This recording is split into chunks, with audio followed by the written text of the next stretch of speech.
Hey, what's up guys? So in this video, we will see how to change the font style on the Samsung Galaxy A36 or the A56. Now to do that, just open settings, then go to display. From here, just tap on font size and style. Now to change the font style, just tap on font style, and from here you can select any font style which you like.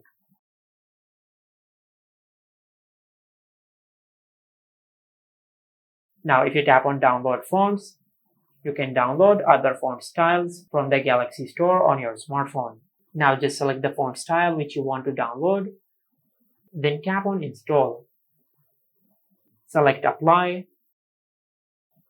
Now as you can see, we have successfully changed the font style on our smartphone.